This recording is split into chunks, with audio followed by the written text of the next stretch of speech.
Estimados amigos y amigas, la semana pasada tuvimos un programa con el licenciado Julio Rivera Clavería, donde hicimos una dura crítica a los magistrados del Tribunal Supremo Electoral y a los fiscales del Ministerio Público por haber decidido cerrar las puertas a la prensa de las sesiones plenarias que tienen por lo regular cada semana. Sobre esto, la Asociación de Periodistas de Guatemala emitió un pronunciamiento condenando esta acción violatoria del artículo 35 de la Constitución de la República, y ahora queremos nosotros informar que el Tribunal Supremo Electoral y los fiscales del Ministerio Público rectificaron su posición y tomaron la decisión de permitirle a la prensa el acceso a estas sesiones plenarias. Así que, luego de la crítica, hay que reconocer que la decisión de los magistrados y los fiscales es una buena decisión que nos alegra mucho y que le permite al pueblo de Guatemala estar bien informado de todo lo que sucede en la administración pública. Recordemos que estas deliberaciones de los partidos políticos son importantes en un proceso electoral como el que tenemos, y cerrarle las puertas a la prensa, por supuesto, era contraproducente. Así que nos alegra la rectificación. Luego, queremos decirles que estamos ahora con un invitado muy especial. Es un invitado que analiza con mucha profundidad, con mucha claridad, los problemas de Guatemala. Es muy probablemente, si no el único de los pocos políticos de Guatemala con formación política que aborda con seriedad la problemática nacional. Y este personaje es el expresidente Alfonso Portillo Cabrera, quien está con nosotros hoy para hacer un análisis de la crisis que vive Guatemala. Recordemos que Guatemala atraviesa por una grave crisis. Los políticos a veces analizan los problemas del país con mucha trivialidad, con mucha superficialidad, y nos llenan discursos con palabras vacías, con muchos adornos, con muchas palabras que no dicen nada. Sin embargo, hay una crisis profunda y el expresidente Alfonso Portillo es de los pocos que aborda de manera muy objetiva y muy crítica esta situación, y también nos da luces sobre qué es lo que puede hacerse para resolver la crisis y salir adelante. Estamos aquí con el licenciado Portillo. Bienvenido, Alfonso. Bueno, en primer lugar, muchas gracias, Ronnie. Muchas gracias, Byron. Muchas gracias al estudio por invitarme a conversar sobre temas de interés nacional. Yo tendría una primera afirmación, Byron. El proceso electoral que vamos a empezar a vivir a partir del 23 de marzo es la mejor prueba y la mejor evidencia del deterioro del sistema democrático. Por muy raro que pareciera, la existencia de muchos partidos políticos pudiera interpretarse como el fortalecimiento de un sistema democrático que permite la participación, que permite la representación y que permite la competencia. Pero no. La existencia de muchos partidos políticos, que podemos llegar a 38 en este proceso electoral, te demuestra la atomización del país, la división del país, la desigualdad del país, la debilidad de las instituciones, la forma en que se ha degenerado la política, la forma en que hemos desnaturalizado la función pública. Entonces yo veo con mucha tristeza, con mucha desesperanza, el proceso electoral. Un proceso electoral que la mayoría de candidatos, por no decir de todos, pero la mayoría, porque hay uno o dos candidatos que se salvan en el sentido de que tocan los temas principales que debe conocer la población. Pero la mayoría de candidatos están ignorando razones, hay muchas. Unos se ignoran porque son cobardes, unos se ignoran porque están financiados, otros porque tienen patrones, otros porque no quieren entrar en los cambios en Guatemala. Entonces, este es el proceso electoral más triste, más mediocre que hemos visto, pero al mismo tiempo es el proceso electoral que puede echar por la borda todo lo logrado hasta ahorita o empezar a fortalecer el sistema democrático. De tal manera que este proceso electoral para mí es sumamente importante por el resultado y por las consecuencias que pueda tener en la población. Licenciado Alfonso Portillo, ¿de qué manera podemos incentivar nosotros a la población a que tenga algún tipo de esperanza en cuanto a este proceso electoral ahorita, con toda esa debacle de la que usted nos está hablando en este momento? ¿Cómo podemos incentivar a la población para que participe, se involucre y pues que confíe en el proceso o que de alguna manera encuentre una salida al problema que aqueja a nuestra población? Muy buena pregunta, Ronnie. El día sábado estuve en la asamblea en donde me nominaron a mí para diputado del Estado Nacional.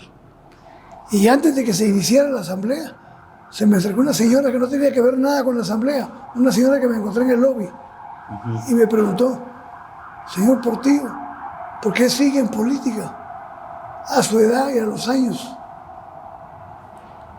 Realmente me arrinconó con la pregunta, pero se me ocurrió responderle de la manera siguiente: ¿y qué prefiere? ¿Que participe? Le dije, o me siente en la puerta de mi casa a ver cómo se desmorona el país. Ah, no, hay que participar. Por eso estoy participando, Ronnie. El problema es que nadie quiere participar. Tú no te imaginas la dificultad para encontrar candidatos jóvenes, limpios, transparentes, con visión, con compromiso con el país. Hay gente muy valiosa, no quiere participar por miedo, por temor, por apatía y por desesperanza. Entonces, yo creo que tenemos que construir una clase política, tenemos que volver al tema de la formación política, Bayro. No tenemos una clase política que en sentido estricto sea clase política. Clase política me refiero a la clase de ciudadanos y ciudadanas que se interesan por estudiar la realidad nacional, que se interesan por cambiarla, que se interesan por cambiar las cosas que están mal. No hay una clase política.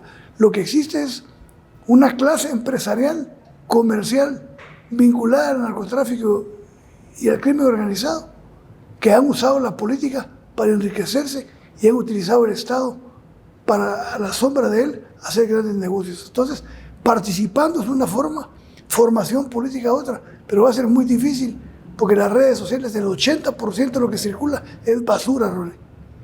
Es falso. Entonces, paradójicamente digo, porque aparentemente estamos mejor comunicados que antes, pero estamos más desinformados. Hay una desinformación total.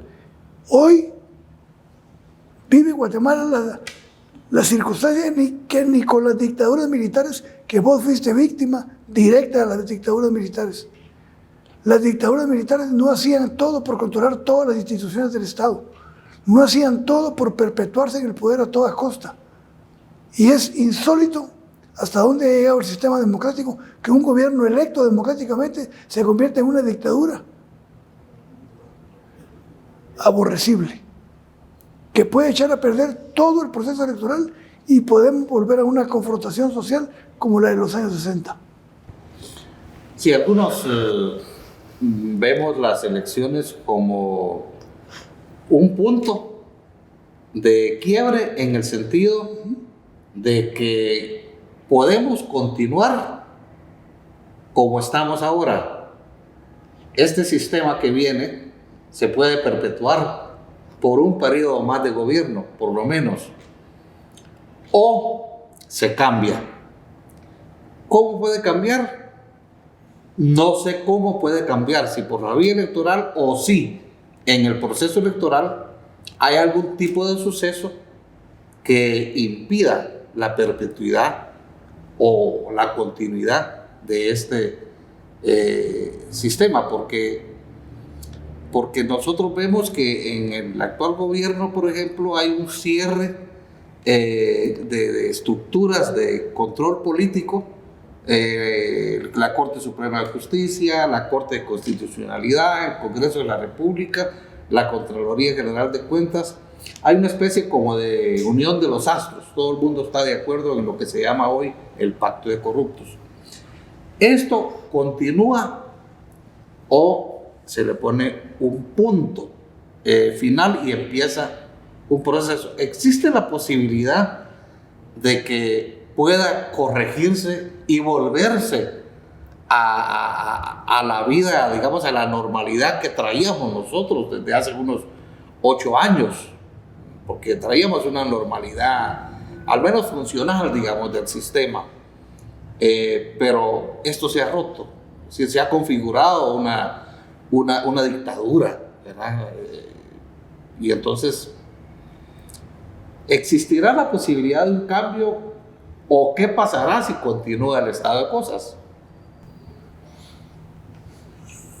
Hay dos escenarios. Yo creo que si continúa el actual estado de cosas, vamos a un rompimiento constitucional. Si el gobierno, si el grupo gobernante se perpetúa en el próximo periodo, no lo termina. Vamos a la confrontación. Hay un fenómeno que está sucediendo en todo el mundo, pero que de manera relevante se acentúa más en unos países que en otros. Hay un libro que les recomiendo a los dos, que se llama El ocaso de la democracia, de Anne Applebaum. Ella es politóloga, analista, escritora, esposa de un hombre que fue ministro en Polonia. Y como subtítulo le puso el libro La seducción del autoritarismo.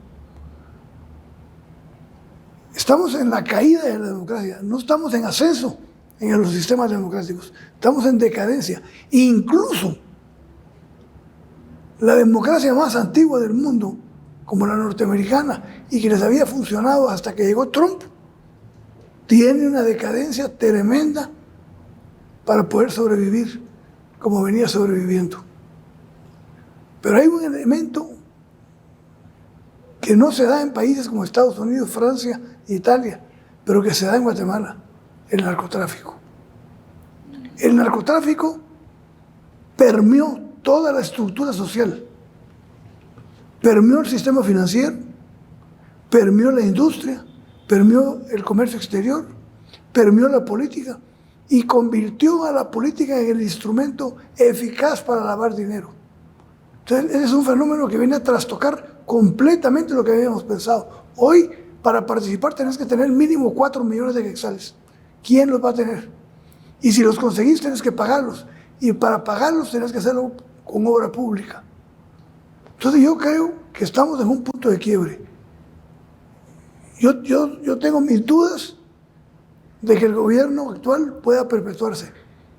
Ellos están haciendo números alegres, están haciendo cálculos positivos, pero la gente está muy desencantada, muy molesta, muy enojada. Muchos diputados que son fuertes, que son caciques en sus departamentos, van a tener dificultad para elegirse. La gente tengo la esperanza, pues. ¿Por qué te digo esto? Porque si tenemos esa esperanza y se concreta esa esperanza, quiere decir que en el Congreso puede haber una bancada o puede haber una nueva clase de diputados distinto a la que tenemos hoy. Nunca en la historia, Ronnie y Byron, nunca en la historia había habido un Congreso tan corrupto como el actual. Nunca en la historia, por el mínimo voto, había que cobrar. Y el presidente Yamatei es el responsable de haber inaugurado la compra de voluntades desde que se eligió a la Junta Directiva el primer año de gobierno. Ahora todos son millones, cada voto son 60, 70, 80 millones que circulan en el Congreso. Hay diputados que se vanaglorian de decir que les ha ido bien porque han obtenido 40 o 30 millones por año. Entonces, ¿te imaginas en un sistema como ese, corrompido, desnaturalizado? ¿Cómo va a ser una clase? Los grupos políticos democráticos divididos, ideologizados. Todavía seguimos en la lucha comunismo-anticomunismo. Vargas Llosa acaba de publicar un libro que demuestra que Arbenz no era comunista. Aquí siguen diciendo que es comunista. Esa es la ignorancia. Ese es el tapaojos que tenemos en el país. Entonces, la situación es completamente complicada para el futuro de la democracia. Hay algunos analistas de la política. Te puedo citar, por ejemplo, a Lionel Torillo, que escribe sus artículos en el periódico, que ellos piensan que la derecha moderada en Guatemala se ha ido acabando, ¿verdad?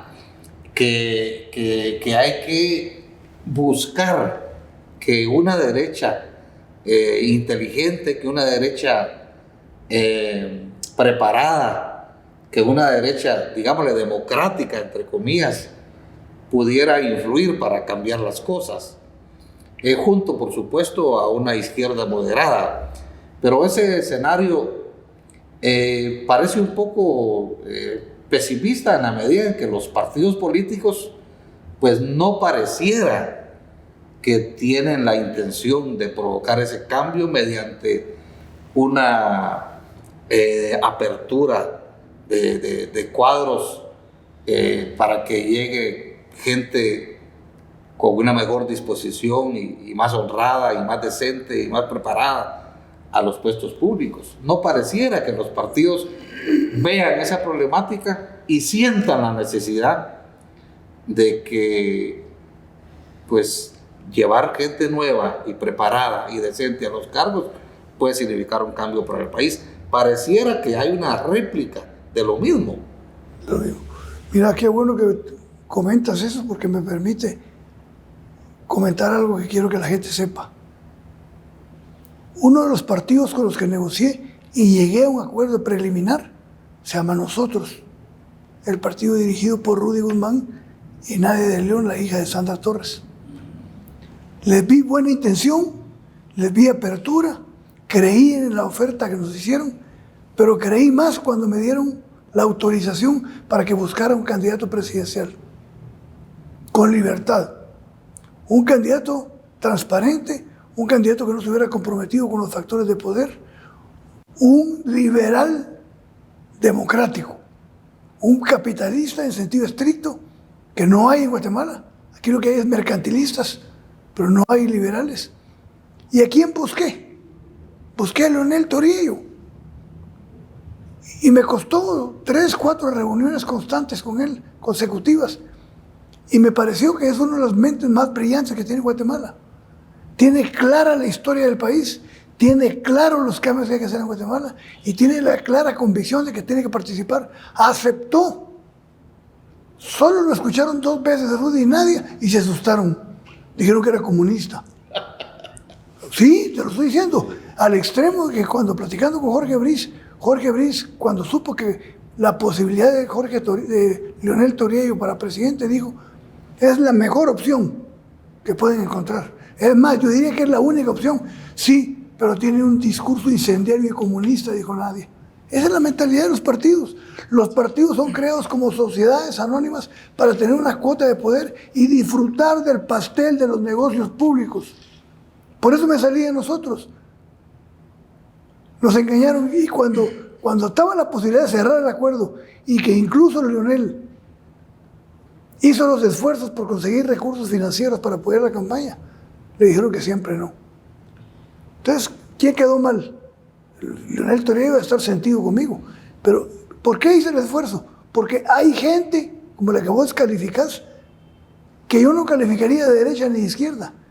Ya no creo en esa calificación, Byron. Te lo digo sinceramente. Y yo creo que vos estás por la misma línea. Mira, hoy salió un reportaje en Prensa Libre sobre el populismo deportivo. ¿Sabes por qué me dicen que soy populista? Porque no tengo un discurso ni de izquierda ni de derecha. Porque no creo en el planteamiento de la derecha tradicional y conservadora. Y no creo en la izquierda radical. Tampoco creo en el pensamiento de los años 60. Yo ya lo viví. Tú y yo fuimos víctimas de la ideologización, Byron. Tú y yo estuvimos apoyando la lucha armada. Y para mí ya pasó la historia de eso. Hoy Edgar Barcel dice, Alejandro Barcel dice en el reportaje sobre mí, tiene un discurso que no es de izquierda ni de derecha, por lo tanto le agrada a todo el mundo. Pero él cree que lo hago sé que no lo dice con esa mala fe, pero él cree que por tener un discurso indefinido ideológicamente es el que ha pegado. No, es que la ideología no te resuelve absolutamente nada. ¿Qué te resuelve la planificación económica? ¿Qué te resuelve la expropiación de los medios de producción? ¿Qué te resuelve la dictadura del proletariado? ¿Y qué te resuelve por la parte de la derecha? Libertad económica solo para ellos y la niegan a los demás. Derecha e izquierda. Ese es el atraso ideológico e intelectual que tiene Guatemala. Seguimos empantanados en una lucha que no existe. Y entonces, yo he optado, yo no me considero ni izquierda ni derecha. Tampoco me considero un liberal. Quisiera ser un liberal tipo Leonel Torriello. Pero me falta leer mucho, me falta conocer más el pensamiento liberal. Pero creo, la política que implementamos, que vos apoyaste muy fuertemente y muy eficazmente, Byron, abrir los mercados para que hubiera competencia, ¿es de izquierda o es de derecha? Ese planteamiento no es de izquierda ni de derecha. Tener un discurso, Byron, porque haya Estado de Derecho en Guatemala, no es de izquierda ni de derecha. Disminuir la desigualdad no es de izquierda ni de derecha. Proponer que haya un sistema de justicia que administre verdaderamente justicia no es izquierda ni derecha. Entonces nos están asustando con el petate del muerto. Ese es comunista, ese es chairo, ese es derecha. Es una farsa todo lo que estamos viviendo. Aquí lo que se trata es, estamos con el cambio para que Guatemala sea un país moderno, un país con Estado de Derecho, un país con un sistema democrático fuerte, fortalecido, o estamos por seguir con los privilegios. ¿Por qué hoy, Byron? Y vos en tu libro no sacaste la cantidad, pero fueron miles de periodicazos en contra del mínimo acto de corrupción de mi gobierno. Hoy la corrupción ha llegado a límites exorbitantes y no hay una voz del sector privado que critique. No hay una nota periodística que critique la corrupción actual del gobierno. ¿Por qué? Porque hoy el sector privado, una parte del sector privado, no toda, se ha beneficiado de los lineamientos de política pública del actual gobierno. Esa es la doble moral y el doble discurso y la farsa que vivimos como democracia. Por eso yo, cuando me dicen que es de derecha y de izquierda, ¿qué es izquierda, qué es derecha? Se mofaban de mí porque les dije, yo los amenacé con la pierna derecha, pero le metí el gol con la izquierda. No, mi política fue liberal, liberar los mercados, aumentar el salario, hacer la reforma financiera. Mira hasta dónde hemos caído, Byron, para poner un ejemplo. El peor ministro de finanzas que ha tenido en la época democrática se llama González Richie. Y hay que decirlo con su nombre sin miedo. Un hombre que no sabe de finanzas, que su especialidad es marketing publicitario. Pero su sueño era estar en la Junta Monetaria. Cuando le preguntaron cómo se debería gastar el dinero, dijo, perla cómo se gaste. Eso resume la política económica. Ahora es presidente del Banco Central y lo que luchamos, acuérdate, solos en el Congreso para aprobar la reforma financiera, para que se le otorgara la autonomía al Banco Central. ¿Cuál autonomía hoy? ¿Cuál autonomía? A hacer negocios llega el señor conjuntamente con su grupo del sector privado. Hasta eso hemos llegado. Y ahí por ese camino va el ICS, por ese camino van muchas instituciones del Estado. ¿Quién cree en qué institución hoy en Guatemala? Esa es la gran pregunta. Se perdió la confianza de la ciudadanía en las instituciones del Estado. Yo pienso que definitivamente hablar de ideologías políticas en esta época pues ya es un pensamiento bastante arcaico en cuanto al ejercicio de la política. Sin embargo, pues el país lo que está pidiendo son soluciones más pragmáticas y que realmente pues solucionen los problemas que aquejan hoy en día a la sociedad. En el 2015 Guatemala pues el producto del hartazgo pues se vieron ahí algunos cambios, la población pues estalló y salieron a las calles. Lo hemos visto también en América Latina, en Chile, Perú, hoy en día con tanto cambio de gobierno que ha tenido, una gran inestabilidad económica. Pero yo me pregunto y le pregunto a usted si, por ejemplo, la ley electoral y de partidos políticos, que fue producto de lo que sucedió en el año 2015 acá en Guatemala, realmente vino a solucionar algún problema, realmente provocó algún tipo de avances en cuanto al sistema político del país. o realmente no ha dado soluciones para lo que está sucediendo hoy en día, porque vemos aproximadamente 34 partidos que van a estar en contienda electoral y lo único que eso denota es la gran división que existe en nuestro país. Buena pregunta, Ronnie. Siempre he sostenido, y se me olvidó traerles un folleto, pero te lo voy a mandar, que publiqué, que se llama El Nuevo Pacto. Digo, en el Nuevo Pacto digo que la madre de las reformas es la reforma política. ¿Por qué? Porque es la ley que regula el acceso y el ejercicio del poder. Sin esa ley que permita que haya representación en el Congreso, porque el gran problema es que el Congreso representa al narco, a los contratistas, constructores, al cemento, al azúcar, al pollo, a la cerveza, pero no representa al pueblo. Entonces la pregunta es, ¿por qué la reforma de la ley electoral, por qué la nueva ley electoral no resolvió el problema democrático? Porque los que la hicieron no tenían una visión democrática, tenían una visión de repartirse el poder, repartirse el pastel y tener influencia. Los mismos que hicieron la Constitución, no, y lo digo en el pacto, en el Nuevo Pacto, no tuvieron una visión democrática. Y ahí, el día de la Asamblea, Armando Castillo, que dio un discurso muy bueno, nuestro candidato presidencial, dijo una cosa ciertísima que muy poco le hemos puesto atención. Cuando los azucareros tienen problemas, ahí tienen su ley que les protege con su famosa vitamina A. Cuando los banqueros tienen problemas, ahí llega el Estado a rescatarlo con impuestos pagados por nosotros. Cuando los cementeros tienen problemas, ahí sale el Ministerio de Economía cubriéndolo y protegiéndolo para que no haya importación de cemento de otro país. Todos los sectores tienen su ley que la han sacado en el Congreso porque sus intereses están representados en el Congreso, no los intereses del pueblo. ¿Quién ha pensado en una ley del agricultor?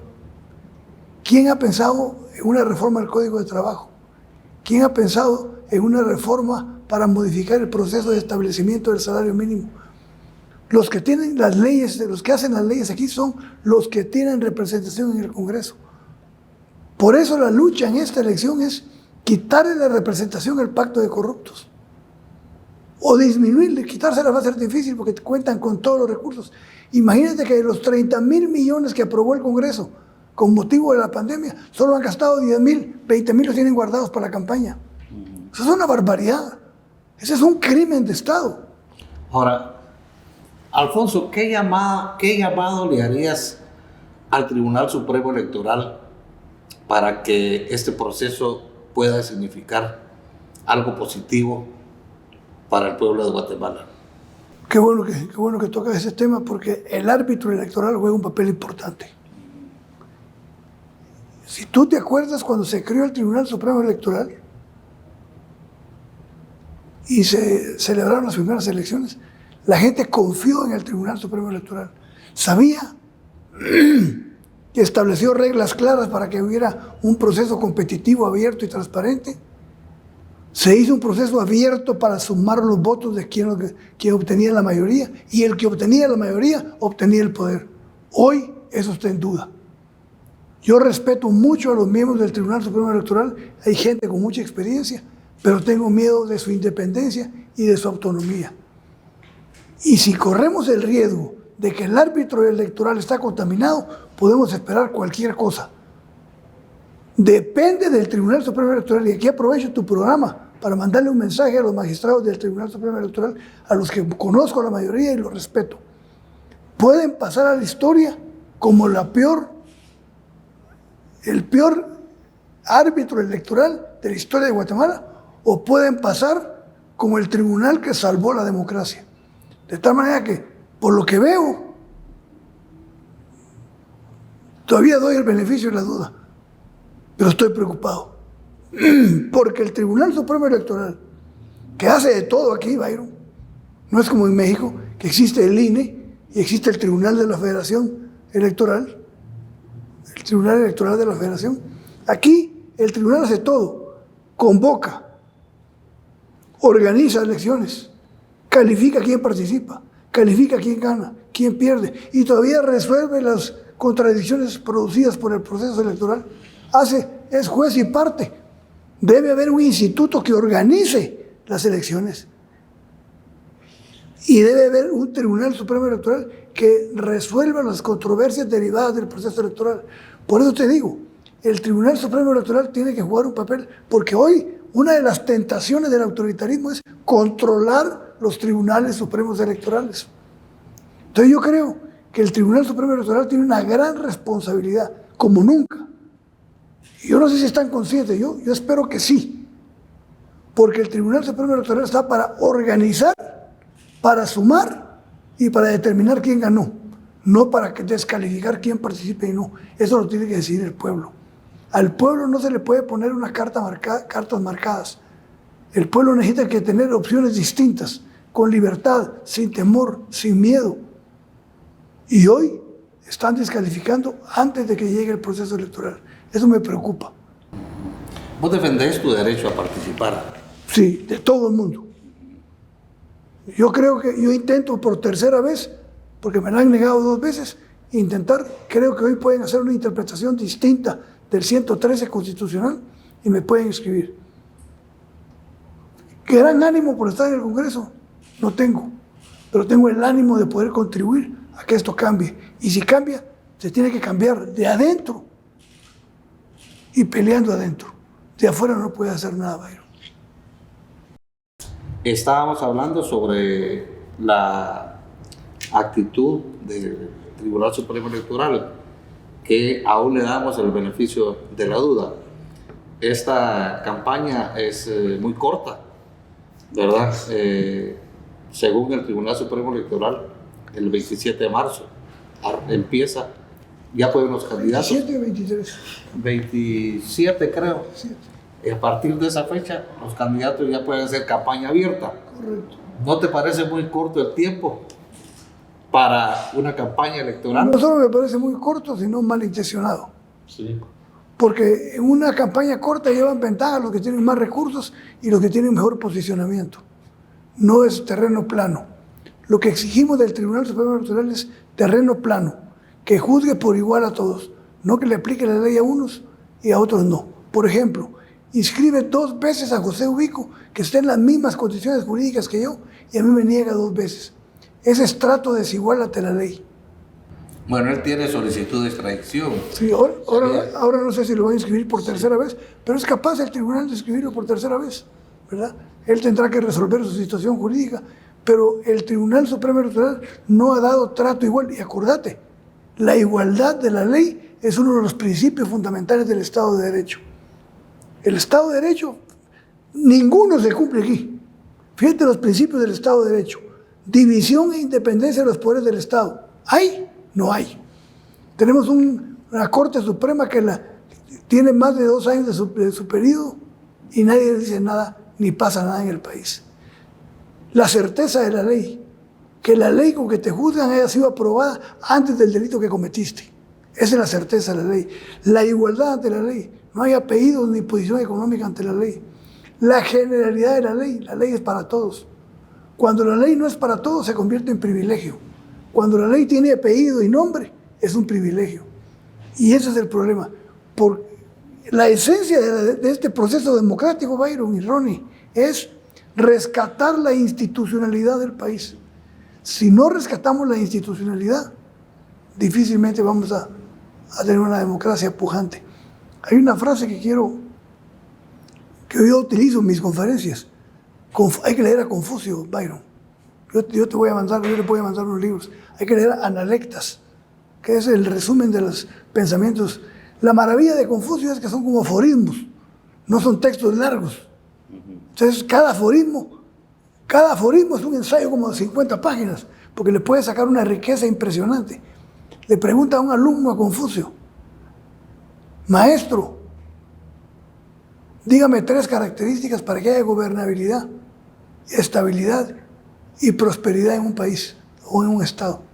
3, le dijo: muchos soldados, muchos alimentos y confianza del pueblo en su gobierno. Y si hubiera que sacrificar una, maestro, los soldados. ¿Para qué queremos soldados si no hay guerra? Y los soldados que no están en guerra pueden producir alimentos. Y si hubiera que sacrificar otra característica, Los alimentos, siempre se ha muerto la gente de hambre, dice. Han habido hambrunas, pero bien administrados los alimentos, puede sobrevivir una nación. Pero ya no me preguntes, porque sin la confianza del pueblo en su gobierno, nada se detiene, nada se fortalece y la democracia se destruye. ¿Y qué confianza tenemos en nuestras instituciones? Preguntarle a la gente de a pie en Guatemala. Debería de ser una encuesta muy buena por tu programa. ¿Qué confianza? ¿En qué institución confía? Confían en la prensa, en la iglesia y en el ejército. Esas son las 3 instituciones en las que cree la gente. No creen ni en el Ejecutivo. El Congreso tiene 7% de credibilidad. El Poder Judicial lo que menos administra es justicia. Entonces, la esencia de la democracia es fortalecer las instituciones. Si no tenemos instituciones, difícilmente vamos a construir una democracia. Por eso es la gran disyuntiva de este proceso electoral. Alfonso, en este proceso electoral, bueno, en el proceso electoral anterior, eran alrededor de 8.100.000 personas que estaban empadronadas. Para este evento electoral, pues el padrón aumentó aproximadamente 1 millón. Y entre ellos, estamos hablando que 2 millones de personas están comprendidas entre los 18 y los 35 años. Relativamente, pues, la población que va a estar eligiendo ahora va a ser una población muy, muy joven, ¿verdad? Tenemos un bastante amplio grupo poblacional. ¿Qué mensaje usted les podría dar a esta población joven para que se involucre y que pueda acudir a las urnas? Es correcto lo que decís. Somos un país joven y la mayor cantidad de votantes va a ser joven. Pero lo más grave, no están interesados en la política. No les interesa pertenecer a un partido político. Primero porque saben que solo los van a usar para hacer pintas y para pegar papeletas. Los partidos no están segmentados. No tienen el segmento de campesinos, de obreros, de mujeres, de juventud, de maestros. No lo tienen. Entonces a los partidos no les interesa la juventud, porque los partidos fueron formados como sociedades anónimas para hacer negocios a raíz del Estado, a través del Estado. Entonces yo le diría a la juventud que se interese por la política, que no importa en qué partido, o qué organización, o con qué ONG, con qué fundación, pero que participe. Pericles, el fundador de la democracia, rey de Atenas, tenía una frase maravillosa: no es pacífico sino inútil el que no participa de los problemas de su ciudad.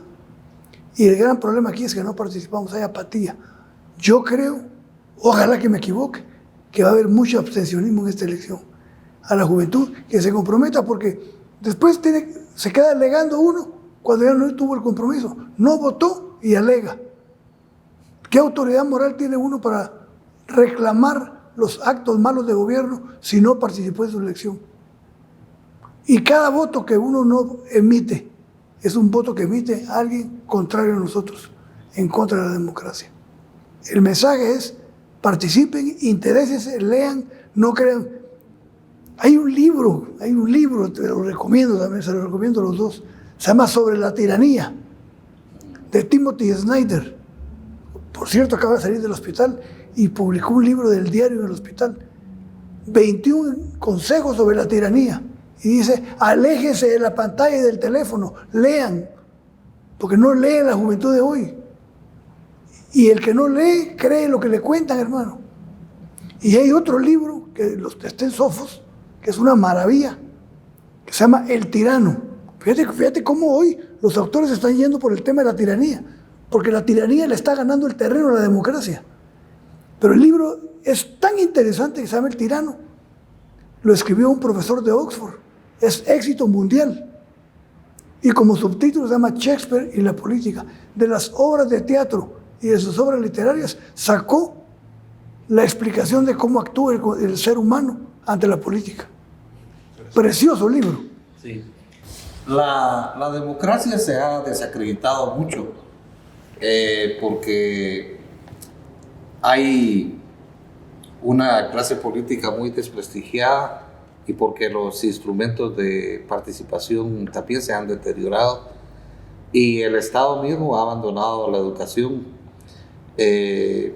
Las universidades están, en Guatemala está prácticamente paralizada la universidad La participación se limita mucho porque la gente pues no tiene, digamos, una formación mínima adecuada. Y entonces, ¿cómo el ciudadano puede reaccionar? Si lo que lo absorbe ahora es el teléfono principalmente, y luego el ciudadano no está formado, no está capacitado. Los partidos políticos no tienen la discusión de los problemas nacionales. Uno ahora observa las campañas de los partidos y los mensajes que transmiten son mensajes bastante triviales, algunos inentendibles. Los partidos políticos, habiendo tantos partidos, ni los partidos más grandes y más serios tienen una discusión de los problemas nacionales. No hay debates en Guatemala, no hay diálogos como en otros países. Ahí nomás en El Salvador hay más debate de los problemas nacionales. Aquí no.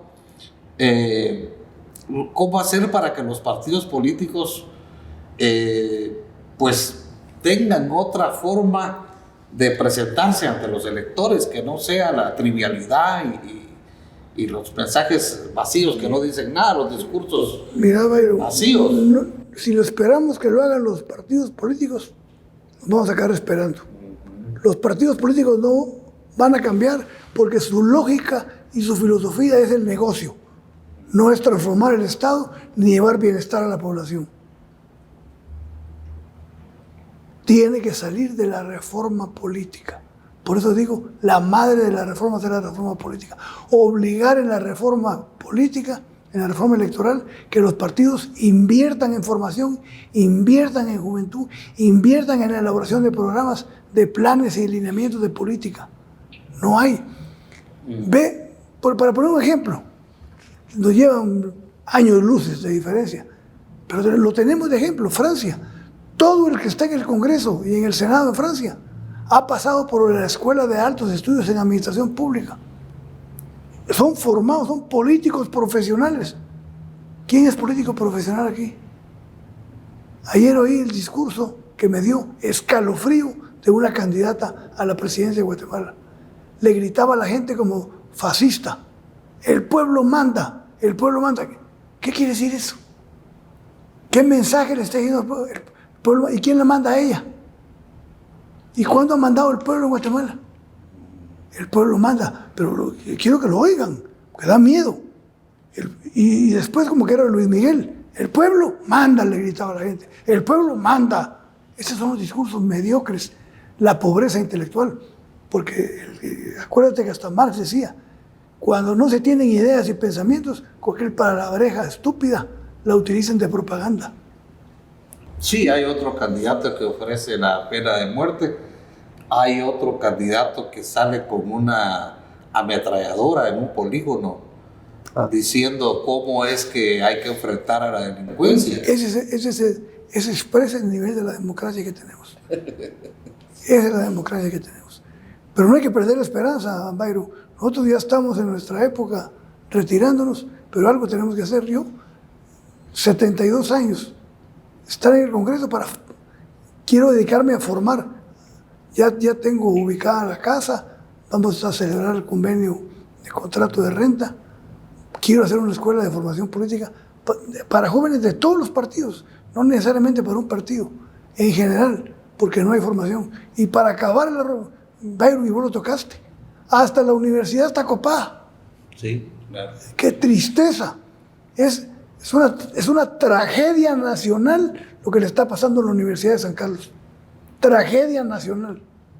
Bueno, el gran reto, a pesar del escepticismo con que vemos las cosas, es que esto pueda componerse de alguna manera. Uno no sabe si todavía lo vamos a ver, ¿verdad? Porque es tan difícil el camino como se debe venir. Es difícil. ¿Verdad? Y estamos tan mal, porque en Guatemala los indicadores han retrocedido mucho. Hay que casi organizar todo el sistema de salud, de educación. El Estado mismo está, pues, es infuncional, es un Estado que no le sirva a la población, sino que sirve nada más para negocios de un reducido número de personas. Y hasta la justicia está también cooptada. Tenemos una corte que ya lleva 3 años de estar ejerciendo casi ilegalmente los puestos de magistrados.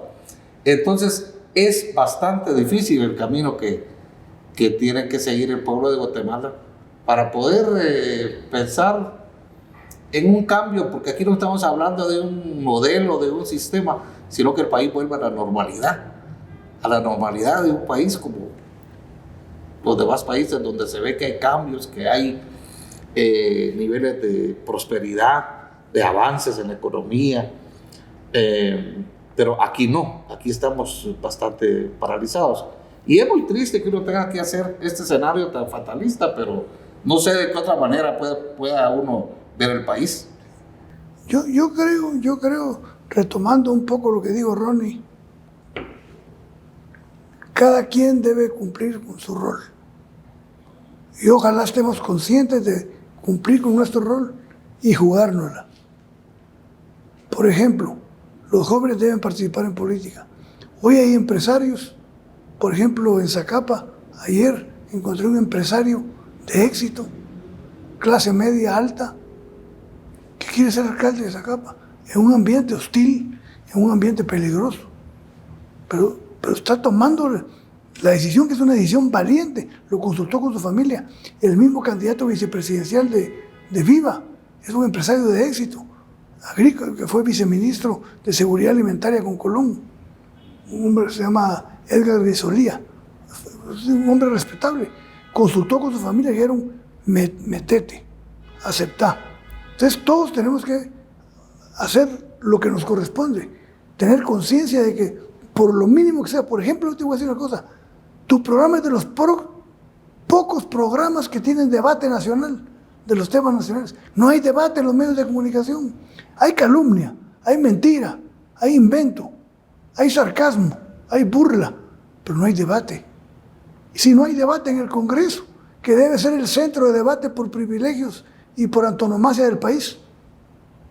Y entonces, me recuerdo de un libro que se llama La utilidad de lo inútil, de Nuccio Ordine, un profesor italiano.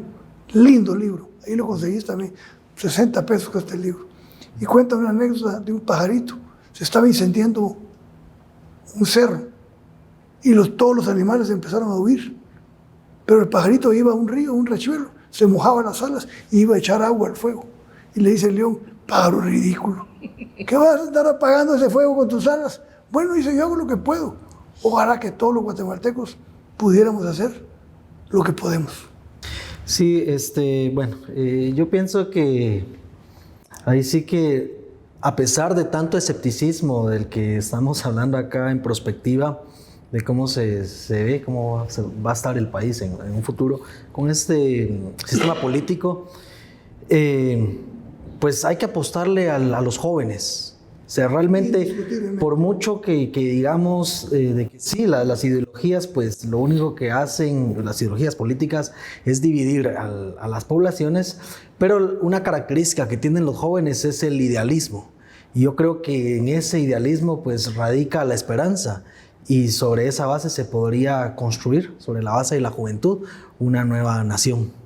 Estoy completamente de acuerdo, Ronnie. Suscribo todo lo que acabas de decir. Y son los únicos que lo pueden hacer. Hay un escritor español, Andrés Arrigó, es una frase muy dura, muy lapidaria. Yo desconfío de todo aquel que ya cumplió 30 años, dice.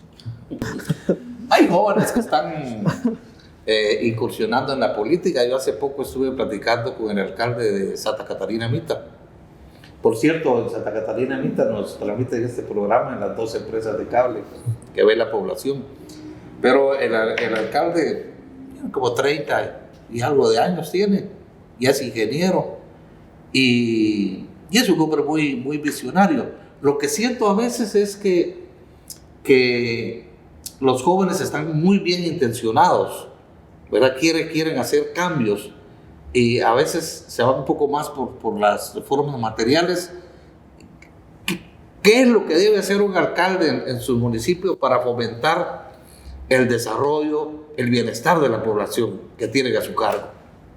¿Cuáles pueden ser las prioridades de un alcalde en un municipio? Hermano, los alcaldes tienen todo el instrumental legal para trabajar con la población. El problema es que la mayoría de alcaldes tienen una cultura autoritaria e impositiva. Pero ahí está la ley de descentralización, ahí está la ley de consejos de desarrollo, ahí está el código municipal. Tienen el instrumental, pero ¿para qué lo usan? Para organizar los cocodes y manejarlos ellos. Sí. Porque no tienen una cultura autoritaria. Tenemos que trabajar en la formación de alcaldes con visión democrática. ¿Ya? Otra cosa, en la reforma política hay que quitar los listados nacionales, no representan a nadie, Byron. Hay que insistir en el establecimiento de distritos pequeños para que el diputado que sea candidato de un distrito que sea conformado por 3 o 4 municipios rinda cuentas directamente, lo conozcan directamente, sepan quién es, sepa que conozca bien las necesidades de su pueblo. Y le puedan exigir. Y le pueden exigir. El instrumental existe, el problema es nuestra cultura. Tenemos una cultura autoritaria. Por eso el libro del tirano. Maquiavelo es lo más grande que hay en filosofía política. Si quieres invitar a alguien que piense contrario a mí, invítalo aquí, lo retamos a que me demuestre que Maquiavelo es el más brillante filósofo político de nuestros últimos 20 siglos. ¿Por qué? Porque se metió a conocer la condición humana. Dijo la condición humana, el ser humano con poder es igual, derecha o izquierda, igualito. Hasta la familia mandaban a matar para perpetuarse en el poder. Sí. Entonces, esta es una cuestión humana. Por eso tenemos que insistir en la condición humana, en la formación humana, en la formación de capital humano. Pero los alcaldes tienen el instrumental. Es cuestión de voluntad. Y así como ese alcalde que mencionas, hay muchos alcaldes eficientes que se han reelegido 4 o 5 veces porque han hecho un trabajo excelente. Sí, claro. Pero sí necesitan formarse, ¿verdad?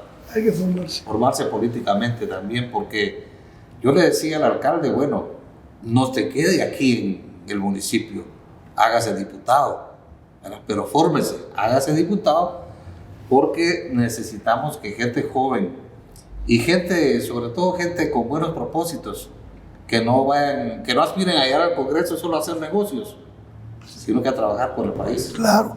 Hay un libro de Federico Reyes Heroles que se llama Conocer y Decidir. Quien decide tiene que conocer. Quien no conoce no puede decidir. Y si no conoce y decide, se pasea en todo. ¿Verdad? Por cierto, hay una anécdota de un paisano tuyo que lo fueron a buscar para ser alcalde. Ya te contaron esa historia. No, contala. Llegaron todos los del pueblo a decirle, mucha, fulano está para alcalde, vamos a verlo. Y lo fueron a ver. Y lo recibió a su casa y les ofreció café. Queremos que seas alcalde. Mucha, les digo, pues yo soy bien burro. Apenas sé leer y escribir. ¿Cómo voy a ser alcalde? No, es una barbaridad lo que me están proponiendo. Y se quedó callado él mismo un ratito. Y después reaccionó y dijo, aunque el Platón sí lo tengo.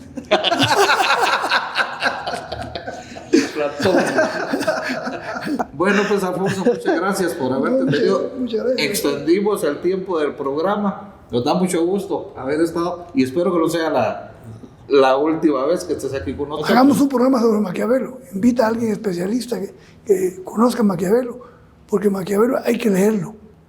Maquiavelo tiene una frase maravillosa. Dice, la ley que no persigue el interés público no sirve para nada.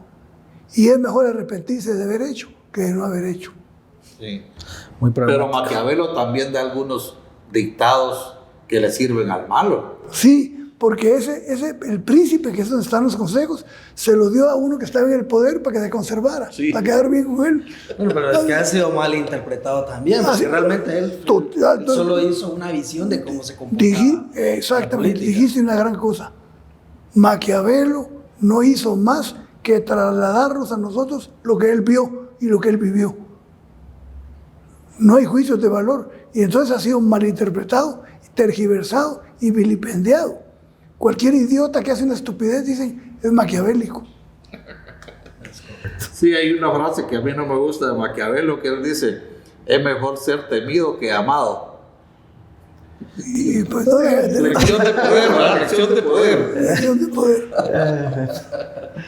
Bueno, pues gracias Alfonso, nuestro querido presidente. Muchas gracias, güey. Para mí es un gran gusto. Gracias por haber estado con nosotros. Gracias, Ronnie.